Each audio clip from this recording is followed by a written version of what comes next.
ہارون نے حکم دیا کہ امام کاظم علیہ السلام کو اسیر کیا جائے۔ اور عزاداران محترم، آپ سوچ سکتے ہیں کہ امام کاظم کو کہاں سے اسیر کیا گیا؟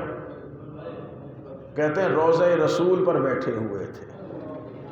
امام کاظم علیہ السلام اپنے نانا رسول خدا کے روضے پر بیٹھے ہوئے تھے، عبادت الہی میں مشغول تھے، وہاں سے اسیر کیا گیا۔ مسلمان تھے مگر روضہ رسول کا بھی کوئی احترام نہ کیا گیا، اور وہاں سے 2 محملیں روانہ کی گئیں۔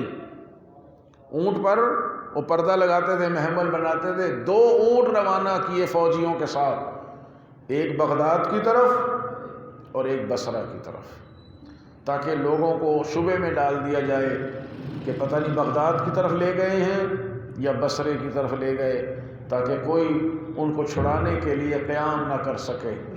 سب سے پہلے امام کاظم علیہ السلام کو ہارون رشید نے اپنے چچا زاد بھائی کے پاس بصرے بھیجا ہے۔ وہ بصرے کا گورنر تھا، جعفر نام سے۔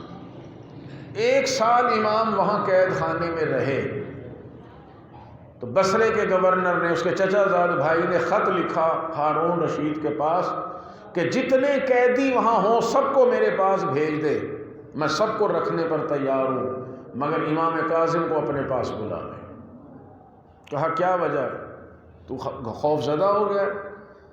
کہا نہیں، خوف زدہ نہیں ہوا ہوں۔ کہا یہ تجھے بد دعائیں دیتے ہیں؟ کہا خدا کی قسم کبھی کوئی بد دعا بھی نہیں تھی۔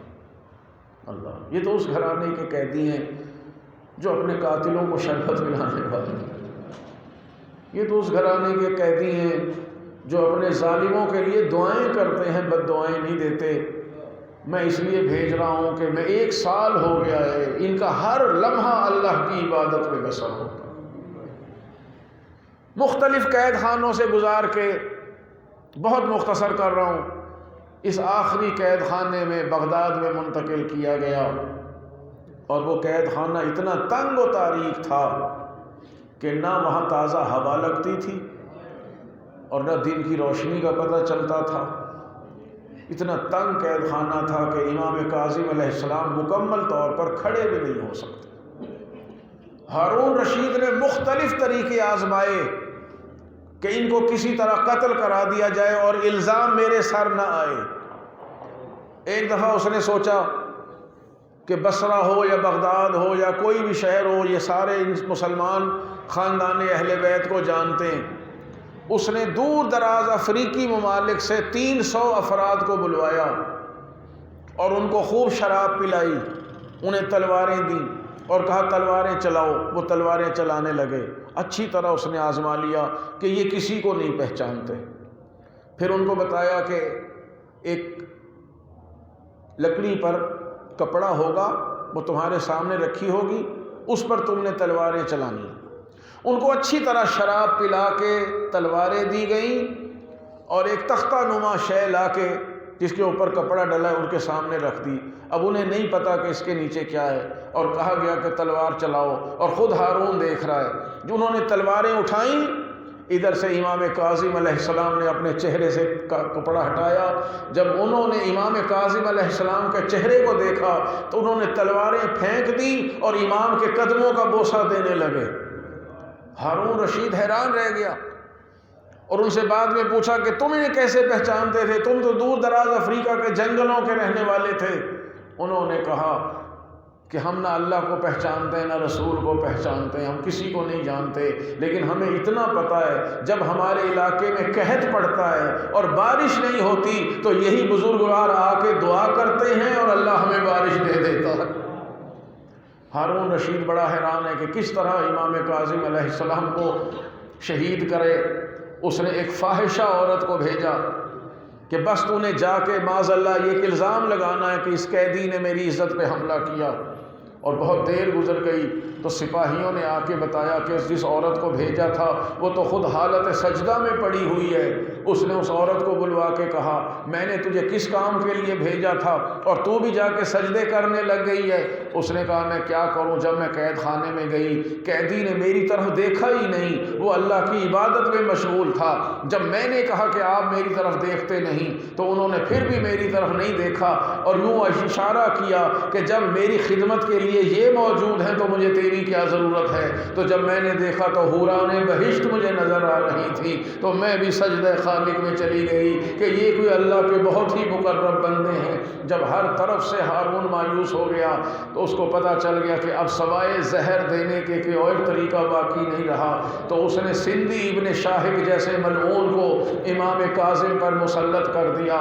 یہ ملعون تاریخ کہتی ہے فجر کی نماز سے لے کے ظہر تک، ظہر کی نماز سے لے کے مغرب تک امام کاظم علیہ السلام کو کوڑے مارا کرتا تھا اور امام کاظم کا پورا بدن لہو لہان ہو جاتا تھا۔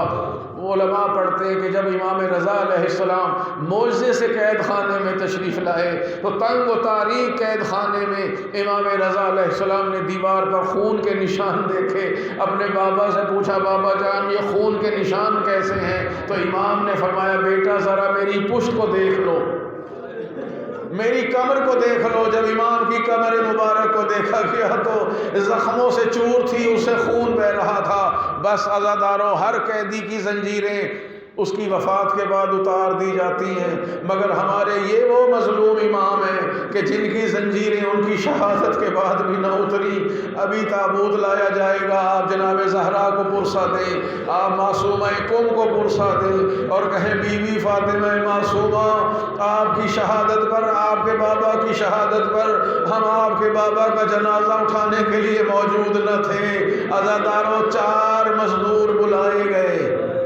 رونے کی یہی بات ہے، امام کاظم کے 19 بیٹے 18 بیٹیاں تھیں، اگر مدینے میں شہید ہوتے تو دنیا دیکھتی امام کاظم کے جنازے پر کس طرح بیان ہوتے ہیں۔ ہائے کہاں مدینہ اور کہاں بغداد کا قید خانہ، امام کاظم کا جنازہ کون اٹھائے؟ 4 مزدور لائے گئے اور کہا یہ پل بغداد پہ رکھ دیا جائے اور دنیا میں مشہور کر دو کہ شیعوں کا امام قید خانے سے معاذ اللہ فرار کر رہے تھے، فرار کرتے ہوئے مارے گئے۔ اب کون پل بغداد پر بیٹھ کر آنسو بہائے؟ ایک عورت جس کا نام طوع بیان کیا گیا ہے، تاریخ میں 2 نام کی طوع بیویاں ہیں، ایک مسلم کے ساتھ ایک امام کاظم کے پاس۔ طوع نام کی عورت رو رہی تھی، ساتھ میں ہارون رشید کے چچا زاد بھائی کا گھر تھا، وہ آیا، اس نے کہا طوع کیا تیرا جوان بیٹا فوت ہو گیا ہے؟ کہا جوان بیٹا مر جاتا تو ایسے نہ روتی، یہ فاطمہ زہرا کا بیٹا مر گیا ہے، یہ فاطمہ زہرا و علی کا بیٹا شہید ہو گیا، اس کو کفن پہنانے والا بھی کوئی نہیں ہے۔ کہتے وہ ایک کفن لایا اور اس نے امام کاظم کے جنازے پر کفن ڈال دیا۔ اے میرے مولا کاظم آپ بہت مظلوم ہیں، آپ بہت مظلوم ہیں، آپ کا جنازہ 4 مزدوروں نے اٹھایا مگر آپ کو 4 مزدور تو مل گئے نا، حسین ابن علی کو تو 1 مزدور بھی نہ ملا، آپ کے جنازے کے لیے ایک کفن مل گیا، حسین کا لاشا تو بے گور و کفن پڑا رہا۔ اے امام رضا آپ تشریف لائیے اور اپنے بابا کا جنازہ اٹھائیں۔ عزاداروں پرسہ دے جناب زہرا کو کہ بی بی اگر ہم بغداد میں ہوتے تو ہم امام کا جنازہ اٹھاتے، ہم وہاں نہیں تھے تو ہم آج اس کا جنازہ اٹھا کر آپ کی بارگاہ میں پرسہ پیش